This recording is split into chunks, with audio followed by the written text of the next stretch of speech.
做了多期的电视剧的前瞻介绍。很多影视作品都是某某小说或网文改编的。大家是否有一个梦想，就是自己写出来的作品也可以被影视化、IP 化呢？娱乐至上，但精神食粮也很重要吧。这次小编讲一讲影视行业相关的其他领域。按照金融的术语，是上下游的关系。若是说写网文是下游产业的话，那影视作品就算是上游产业。这期说的主题就是小说，大家经常听到是 IP 大制作，其实它是指由某一个作者的小说改编而成的影视作品。写小说，每个人都可以写，每个人都有个作家梦，但现实很残酷，不是每个人都能单靠作家的收入维持生计。在中国，不少老手提醒，写小说不能全职，只能兼职，不然会死得很惨的。那今天我去浅析一下作者的收入吧。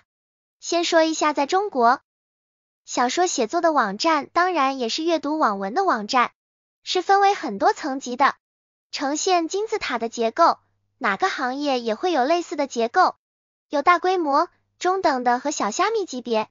首先，三大巨头分别是晋江、起点、纵横，可能不准确，大家不要太较真。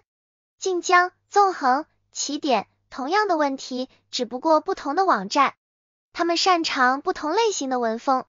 晋江看女频，起点看男频，纵横看武侠。这类网站对新人很不友好，收文的门槛高，因为新手连第一步的过审都过不了，更不要说签约。网站的总体风气还是不错的，读者愿意付费阅读，给作者的打赏也是不吝啬的。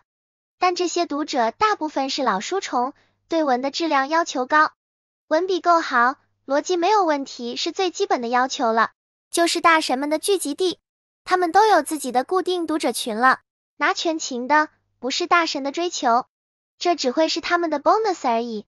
晋江文学城作为老牌的读书网站，现在被写作新人普通认为是高门槛、难进入的网站。纵横又被坊间吐槽为最适合养老和退休地方，因为很多老手的作者凭借自己的旧作品，就算是3年或4年前完成的作品，也是可以每月收到一笔稳定持续的收入。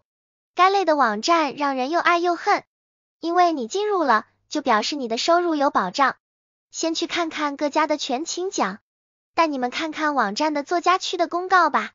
首先，看晋江的全勤奖，没有固定每个月多少金额，若是月更新的字数达到不同的标准，根据作者上一个月的 VIP 的收入一定比例，作为全勤奖金。3000字、6000字、9000字数的，每个档次对应的比例是 5%、10%、15%。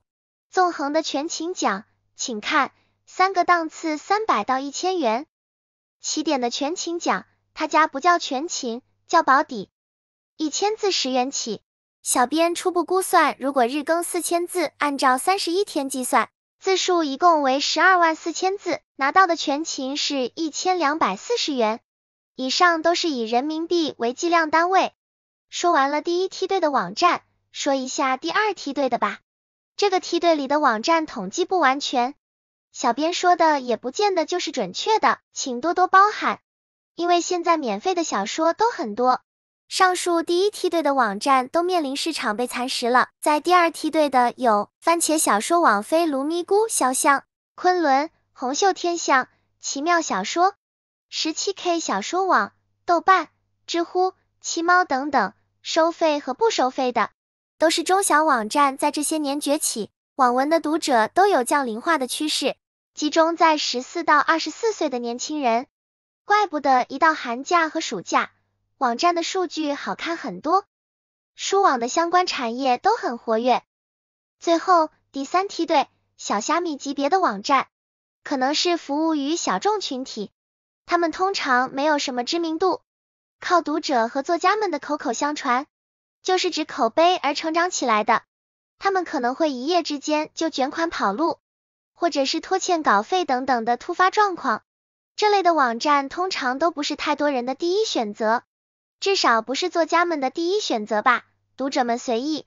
总结来看，新人写文章通常都会选择中间的梯队的网站投稿，或者部分特别优秀的新人，直接入了第一梯队的编辑的眼，可以抱到稳定的大腿，进而签约。进入2024年，各家网站不再养着闲人，靠吃每月全勤的写手们，日子也不好过。例如番茄小说网就增加了一个新条件，必须每一个月要满足200元的听书的收益，才能拿600元的全勤。如果你日更4000字每个月，这个网站的优点在于很容易签约，流量也大，被不少新人视为练手的地方。估计这一政策一出，很多新人都会拿不到全勤了。所以说写网文的圈子也很卷了，哪里也不好混。对于一名新人，不少老手建议写男频先到番茄、飞卢等的新手村待着，等以后去起点等难度大的网站去投稿，证明自己的实力。梦想着自己的作品能一步登天，就能改编成为影视作品，估计没有5到10年的打拼是不能的。大家还是去洗洗睡睡，该干嘛就干嘛吧。这期先讲到这里啦，下期再见。